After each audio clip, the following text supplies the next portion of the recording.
Hello everybody, welcome back to my channel. Today we're going to be reading Gulliver's Travels, based on the story by Jonathan Swift, illustrated by Peter Dennis.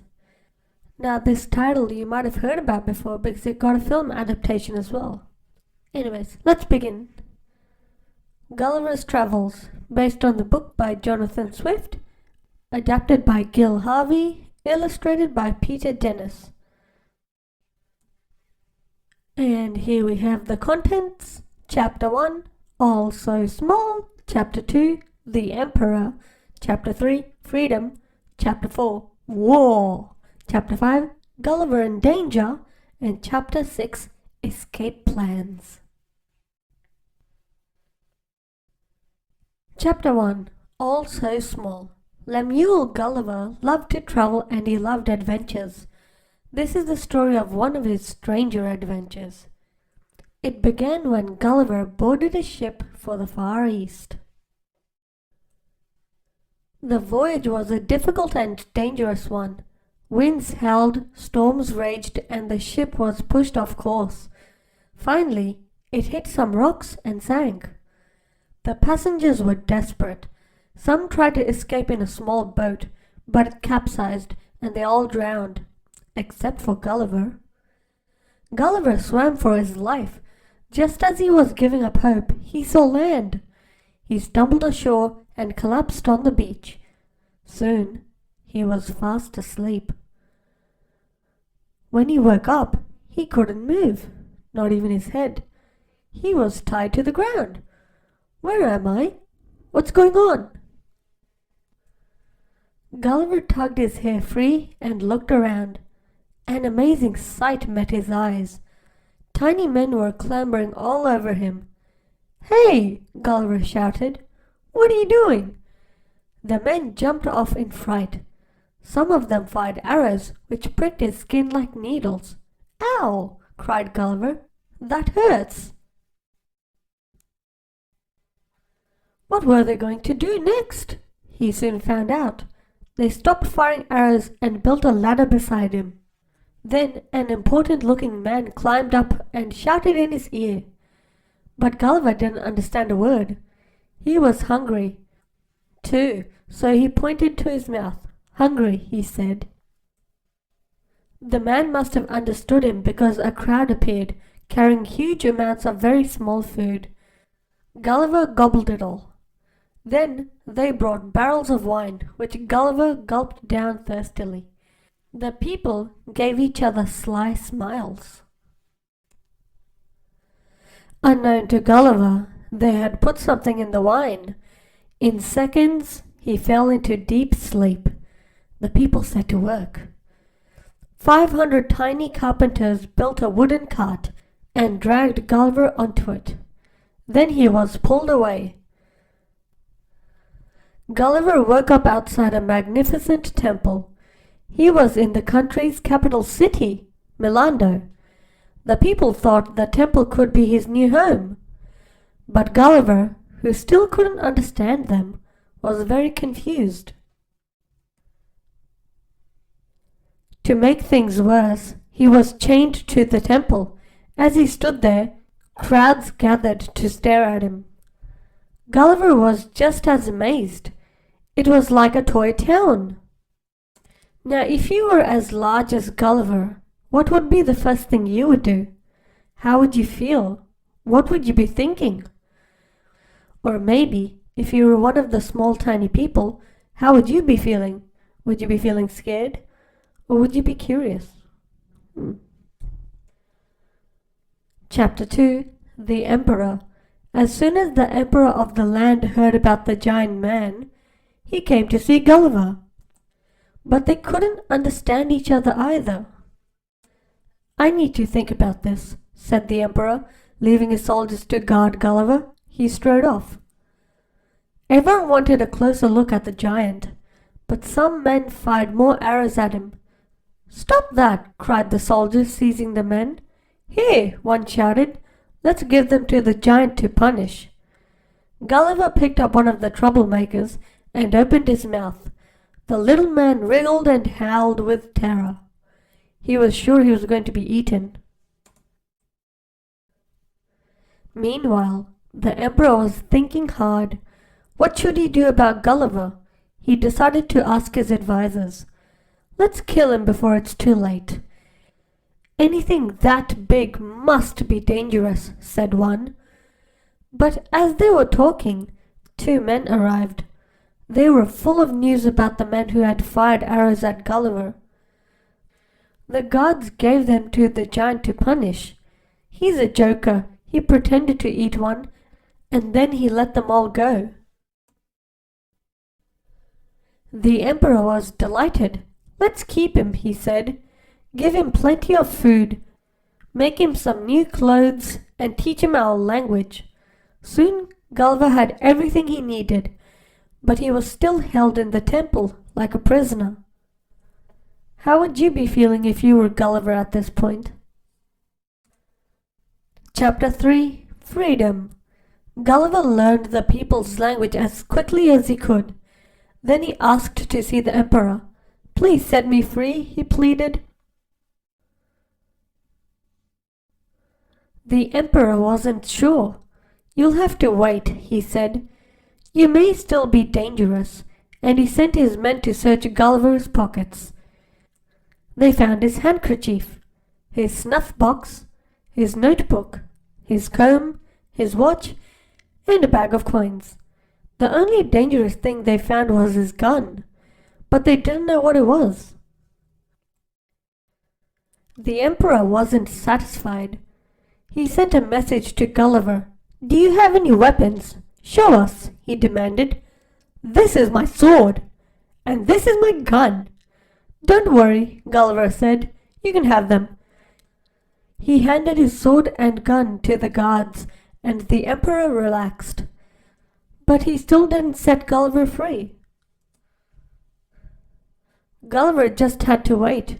To pass the time, he learned more about the country, which was called Lilliput. It had some very strange customs. One was the game of leaping and creeping. Even important nobles played it. They had to leap over a stick or creep under one. The winners won prizes. To work for the emperor, people had to do tricks. The top jobs went to the best acrobats. Up, up and over! Gulliver thought this custom was very odd, but he didn't show it. If he was friendly, they might trust him and let him go. Every day, Gulliver begged to be allowed to leave the temple. Finally, the emperor agreed.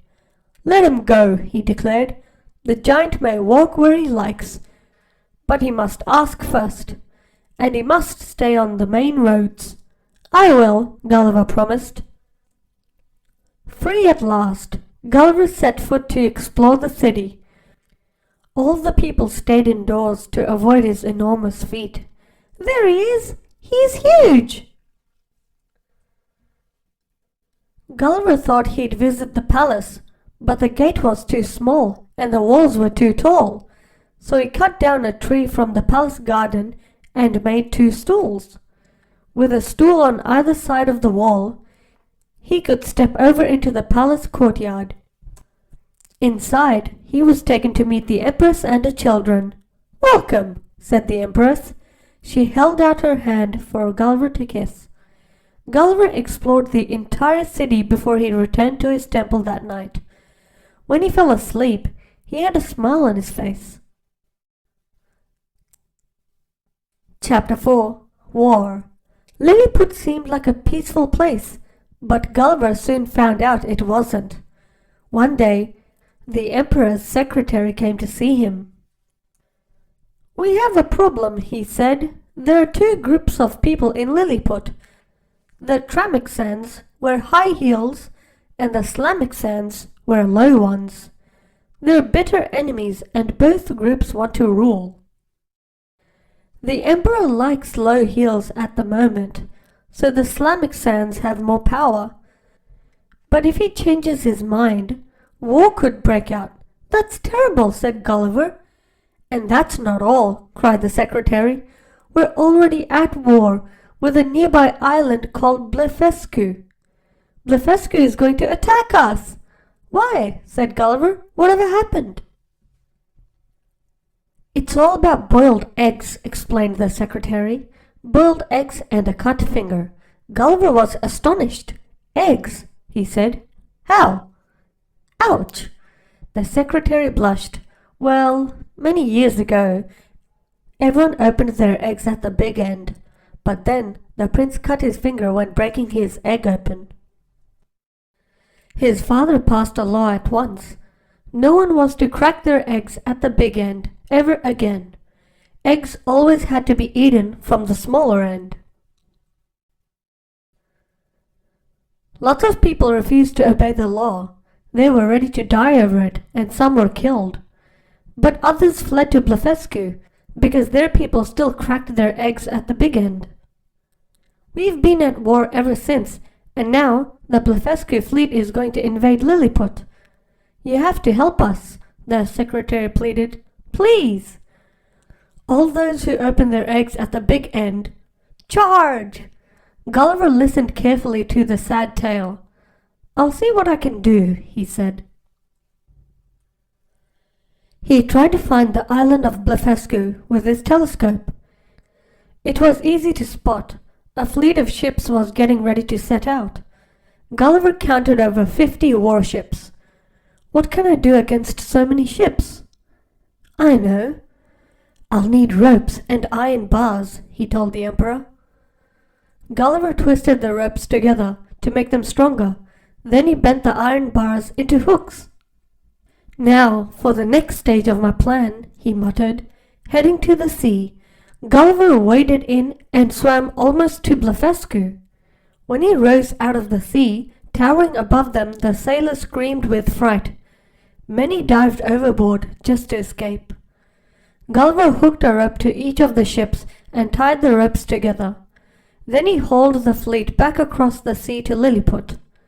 "3 cheers for Gulliver! Hip hip hooray!" Chapter 5. Gulliver in Danger. But the Emperor of Lilliput wasn't satisfied. "I want to take over Blefuscu," he told Gulliver. Gulliver thought that was going too far. "I won't make people into slaves," he said. This made the Emperor cross. Then some messengers arrived from Blefuscu, hoping to make peace. When they met Gulliver, they invited him for a visit. This made the Emperor furious. He said crossly. "I suppose you can go if you must." Gulliver thought he'd better stay in Lilliput and try to keep the Emperor happy. He stayed quietly in his temple until one night he was woken by shouting, "Help, Gulliver! The palace is on fire!" People were frantically fighting the fire, but flames were licking the roof. Gulliver, who was taller than the tallest ladder, threw water over the palace to save it.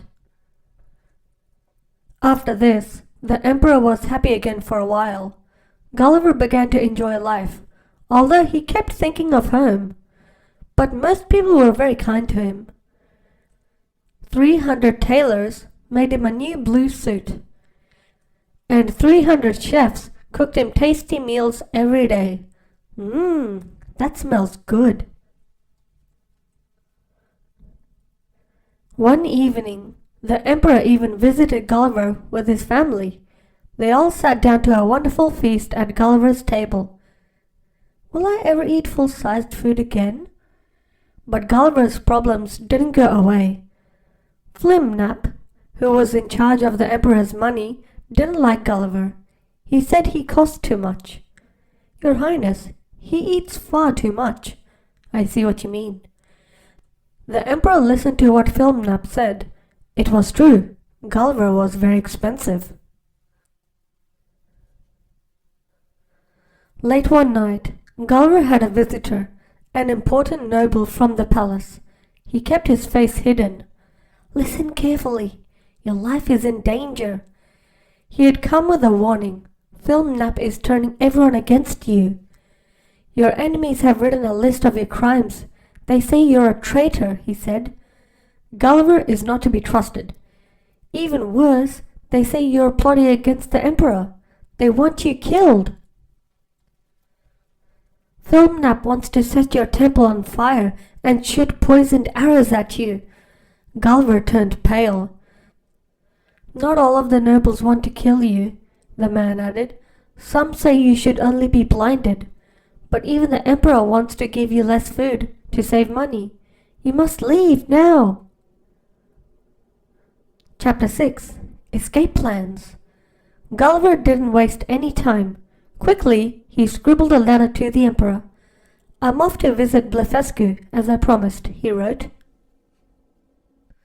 Now, if you were in Gulliver's position, how would you be feeling? What would you do?